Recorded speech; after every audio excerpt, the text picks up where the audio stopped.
Well, that says it all. Holiday hangovers. Chances are you're headed to at least one holiday party in the next week or so. Maybe you'll head out for some celebratory campaign on New Year's Eve. And then the next day you feel awful.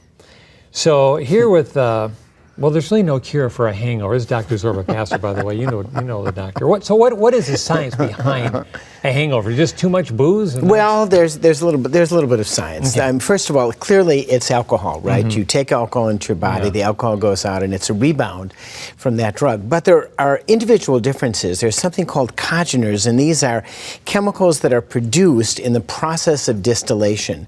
So, for instance, for some people, dark oak may be a problem, so certain bourbons will bother them, dark bourbons. For other people, it may be the way the things are fermented. So it might be the tannins that occur in red wine will cause some people to have more of what we call a hangover. It's a bunch of things.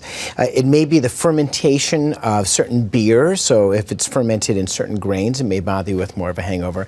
So alcohol is the main issue, but then there are these side chemicals that are other issues that, people say, I can tolerate this and not that, and they're right. Is there anything you can do before you go out for a night of celebration? Absolutely. Don't drink. Yeah, that's easy. Don't drink. I mean, some people just say no, just say and then no. you won't have a hangover. Well, then we wouldn't have a segment. It's simple.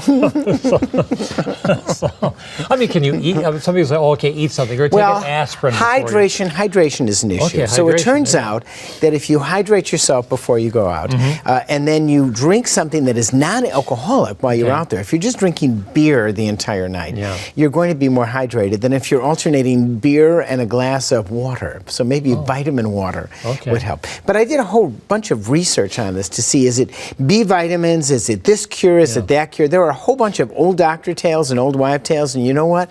That's just what they are. They're old wives' tales, except for hydration. So getting up and having a Bloody Mary or a beer, as some say, that's not going to help you. No. What that does is it puts it off. The idea is, here it is in the morning, you're going to get up, you have a hangover, so you have a little bit of alcohol, you're putting off the drop. So I think hydration is one issue. Also knowing what you can drink.